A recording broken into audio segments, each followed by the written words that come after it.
जय हिंद दोस्तों, स्वागत है आपके YouTube channel be positive classes में।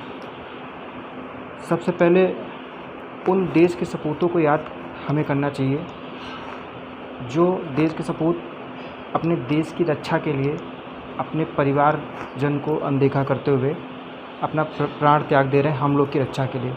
सबसे पहले उनको सलाम। उसके बाद आज का जो टॉपिक है वो आपका रीड सिलेबस और आरटेट यूपी टेट वगैरह में वो सिलेबस है, हर गवर्नमेंट एग्ज़ाम में भी है। जैसे हम क्लास स्टार्ट करते हैं आज का, गौतम बुद्ध जी की वजह। गौतम बुद्ध जी जो हैं, इनका जो जन्म हुआ था वो 563 बीसी में हुआ था। गौतम बुद्ध जी का जन्म 563 बीसी में हुआ था। इनका जो स्थान था जहाँ पे इनका जन्म हुआ था वो लुम्बिनी था, जो कि नेपाल में पड़ता है। इनके बचपन का नाम सिद्धार्थ था।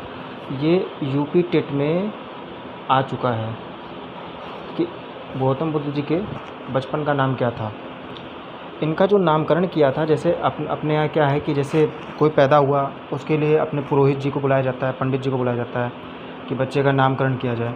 तो इनका जो नामकरण किया था वो असित ब्राह्मण ने किया था, जो उनका ब्राह्मण थे, असित ब्राह्मण।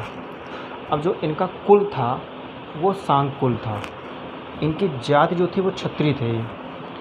इनका जो गोत्र था वो गौतम गोत्र था, और इनका जो घोड़ा था उसको कंधक कहते थे, है ना। और जो इनकी मतलब सारथी था, जो हल उसको क्या बोलते हैं, रथ को साथ में जो खींचता था, उसको चन्ना नाम कहा गया था। चन्ना मेरे या मेरे आजू गाना है ना, हाँ उसी समझ लीजिए आप चाहे, चन्ना वही नाम है। इनके पत्नी का नाम यशोधरा था। अब देखिए यहाँ पे क्या है कि जैसे लोग अट्रैक्टिव नाम रखते हैं ना, सोना मोना बहुत तरीके के ना, वैसे गौतम बुद्ध जी क्या हुआ, एक बार जब गए अपने कच्छ में, उन्होंने अपने पत्नी को देखा। पत्नी को देखते उनको आकर्षण हुआ। उन्होंने एक प्यार से नाम दिया। देखिए उन्होंने कितनी बार प्यार से नाम दिया। पहले तो नाम यशोधरा था, फिर उन्होंने बोला ए बिंबा, आप बड़ी अच्छी लग रही हो। दूसरा उन्होंने दिया, दूसरी बार उन्होंने देखा ए गोपा, आप बड़ी अच्छी लग रही हो। तीसरा उन्होंने दिया भद्रकच्छा, मतलब उन्होंने 3 बार ऐसे ही देखते हुए नॉर्मल उन्होंने नाम दिया, जैसे आज के ज़माने में सोना मोना है ना। वैसे ही इनका जो गृह त्याग हुआ था वो 29वें वर्ष में कर दिया था, गृह त्याग। अच्छा, गृह त्याग करने का वजह क्या था? इनका 4 दृश्य था। एक था, उन्होंने बूढ़ा बीमार आदमी को देखा। उसमें उन्होंने बूढ़ा बीमार आदमी को देखा तो उनको लगा कि कितना मतलब तड़प रहा है, जीवन में क्या है, कुछ नहीं है ना। उसके बाद उन्होंने सेकंड देखा मृत को, कोई एक मृत पड़ा हुआ था, और एक व्यक्ति मृत है जहाँ पे लोग रो रहे हैं, दूसरी जगह उसी के बगल में एक लोग हंस रहे हैं, मतलब कुछ दूरी पे। तो ये सोच रहे हैं, बताओ ये मृत है, मर चुका है, जीवन में बताइए सच्चाई क्या है, मृत मौत है। उसके बाद बगल में एक हंस रहा है, मतलब जीवन की क्या सच्चाई है, एक रो रहा है एक हंस रहा है, कई तरह से, है ना। फिर उन्होंने एक सन्यासी को देखा। सन्यासी को देखने के बाद इनको लगा कि जीवन में सबसे ज़्यादा अच्छे वही कर रहा है, उसको पता है, ज्ञान है कि मौत सच्चाई है, बूढ़ा होना सच्चाई है, मृत्यु होना सच्चाई है, तो इससे अच्छा सन्यासी का जीवन ही सही है। उसके बाद उनके मानसिक उनके ऊपर आया था दबाव। अब इनका जो प्रथम गुरु था वो अलार कलाम था। सेकंड जो था रुद्रक रामपुत्र था। इनकी माता महामाया, ये भी आ चुका है आरटेट में। अब देखिए इनकी जो ज्ञान प्राप्ति हुई थी, ज्ञान प्राप्ति बोध ज्ञान हुआ था। नदी जो था जिनके किनारे ये हुआ था वो निरंजना नदी थी। वृक्ष क्या था? वृक्ष था पीपल, जिसको बोध वृक्ष कहते थे। इनका प्रथम उपदेश जो इन्होंने दिया हुआ था, प्रथम उपदेश इन्होंने तपस्सु जो था और मलिक, और सर्वाधिक उपदेश इन्होंने श्रावस्ती में दिया हुआ था। इनकी मृत्यु 483 बीसी में कुशीनगर में हुआ था। अच्छा, इनकी रोग जो हुआ था वो डायरिया हुआ था, डायरिया की वजह से इनकी मौत हो गई थी। ये तो इनके बारे में था। इसको आप स्क्रीनशॉट ले लीजिए, बहुत ही इंपॉर्टेंट चीज़ है, ये हर पेपर में आता है। इसके बाद जो मोस्ट इंपॉर्टेंट चीज़ें हैं इनसे जुड़े हुए मैं आपको बता रहा हूँ, आप स्क्रीनशॉट ले लीजिए।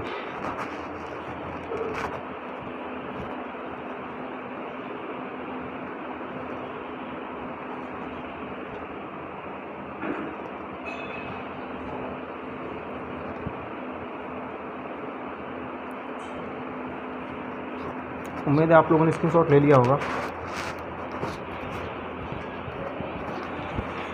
एक्चुअली ये टॉपिक मैं कल ही पढ़ाने वाला, लेकिन कल थोड़ी तबीयत ख़राब थी, इस वजह से नहीं पढ़ा पाया। ये सब चीज़ें आपके रीट आर टेट वगैरह और आपके इसमें क्या बोलते हैं यूपी टेट, सी टेट का भी आने वाला नोटिफिकेशन, और नवंबर में उसके एग्ज़ाम डेट भी है सी टेट के।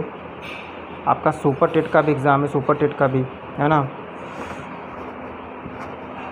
अब देखिए कुछ इम्पोर्टेंट चीज़ें इसके लिए, जैसे बौद्ध धर्म है ना। बौद्ध धर्म के जो संस्थापक थे गौतम बुद्ध थे। कौन था? गौतम बुद्ध जी थे, है ना। गौतम बुद्ध को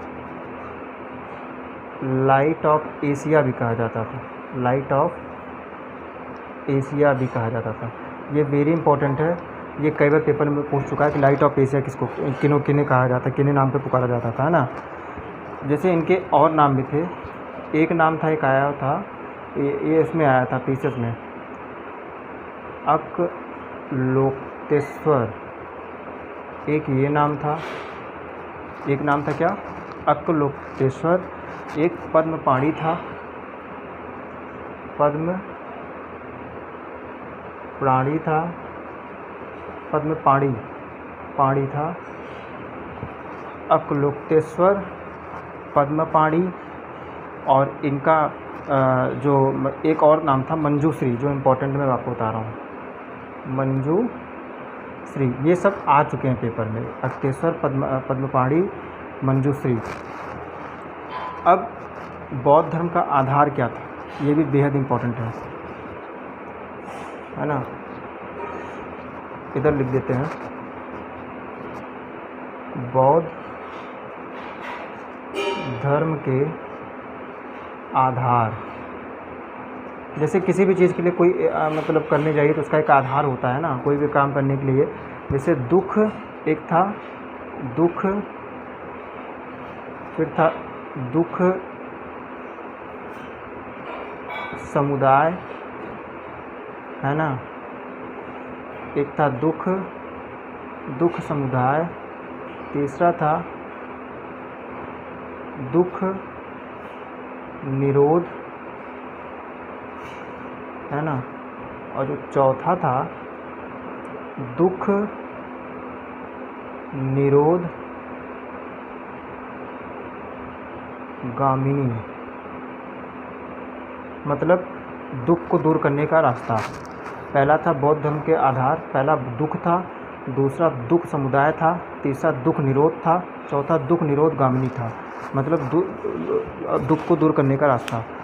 स्क्रीनशॉट ले लीजिए।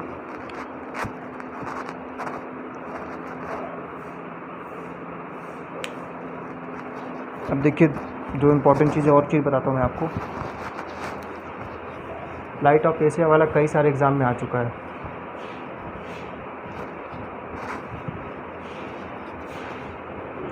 जैसे इनका त्रिपिटक था, त्रिपिटक का मतलब होता है 3 टोकरी, है ना। त्रिपिटक का मतलब क्या हुआ? 3 टोकरी। अब देखिए, जैसे पहला था सुत्ति पिटक, क्या था? सुत्ति पिटक। इसमें जो दिया गया है वो उपदेश दिया गया है। क्या दिया गया है? उपदेश। अच्छा, इसके कौन थे? आनंद थे। दूसरा क्या है? एक सुत्ति पिटक था, एक विनय पिटक था। क्या था? विनय पिटक, है ना। उसमें उपदेश दिया था, इसमें नियम दिया था। ये आ चुका है, विनय पिटक में क्या दिया है? नियम दिया है, एग्ज़ाम में आ चुका है ना। इसके थे उपाली। और जो तीसरा तो कई बार अभिधम, उसमें दर्शन था, पिटक नहीं, सॉरी। और जो इसके वो थे मोगलीपुत्र,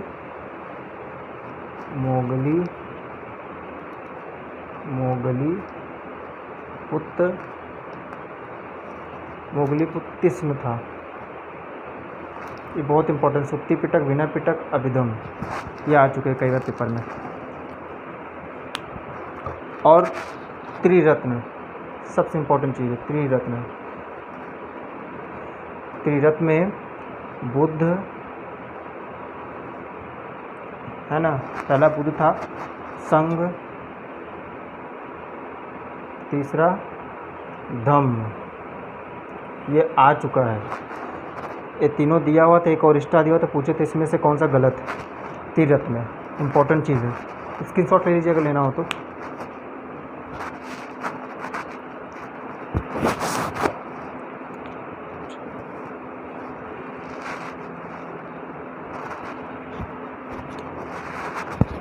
अब देखिए जो और चीज़ें इम्पोर्टेंट है,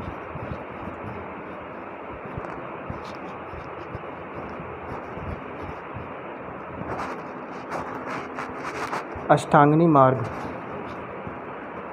अष्टांगिनी मार्ग है ना। पहला था सम्यक वचन, है ना। सम्यक वचन मतलब क्या हुआ? सम्यक वचन मतलब हुआ जो आप किसी से वचन ले उसको पूरा करें, है ना, दोगलागिरी वाला काम ना करें, सम्यक वचन। फिर था सम्यक कर्म, सम्यक कर्म मतलब जिस इंसान के कर्म अच्छे होंगे उसी के आधार पे आपका जीवन का लेख भी होगा, है ना। सम्यक कर्म, सम्यक कर्म के बाद सम्यक निर्वाह, सम्यक निर्वाह, है ना, ये आ चुका है पेपर में। अष्टांगिनी मार्ग में ये है कि नहीं, इसमें आया हुआ था कि कौन सा सही है। चौथा नंबर, पहला सम्यक वचन, सम्यक कर्म, सम्यक आपका हो गया निर्वाह, फिर सम्यक संकल्प, सम्यक संकल्प वही है प्रतिज्ञा, मतलब आप जो प्रतिज्ञा करें उसको पूरा करना चाहिए। सम्यक वचन, सम्यक कर्म, सम्यक निर्वाह, सम्यक संकल्प, फिर सम्यक व्यायाम, सम्यक व्यायाम। व्यायाम अगर नियमित तरीके से अगर रहेगा तो आपका शरीर बहुत स्वस्थ रहेगा। सम्यक व्यायाम, फिर सम्यक स्मृति, सम्यक स्मृति अगर आपकी दृष्टि सही है, स्मृति आप देखने की, आपकी जो सही गलत में फ़र्क करने का आपके पास स्मृति है तो सब कुछ सही रहेगा। सम्यक स्मृति का मतलब यही हुआ। फिर सम्यक दृष्टि, सम्यक दृष्टि आप जो देखें वो उचित देखें, है ना, गलत चीज़ें नहीं। आठवां आपका आता है, फिर से देख लेते हैं, सम्यक वचन, सम्यक कर्म, सम्यक निर्वाह, संकल्प, सम्यक व्यायाम, सम्यक स्मृति, सम्यक दृष्टि, सम्यक समाधि, सम्यक समाधि। इसका मतलब ये हुआ जब ये सब सही रहेगा तो आप सुकून की ज़िंदगी जी के इस परलोक में सिधार जाएंगे। इन सब चीज़ों का ये मतलब हुआ। इसको भी स्क्रीनशॉट ले लीजिए और बताता हूँ।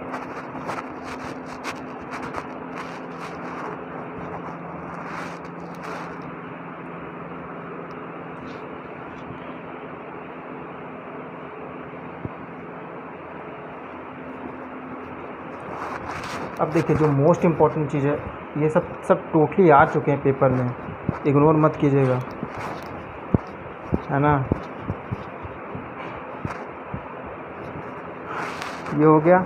एक और है, जैसे बौद्ध धर्म का निकाय, बौद्ध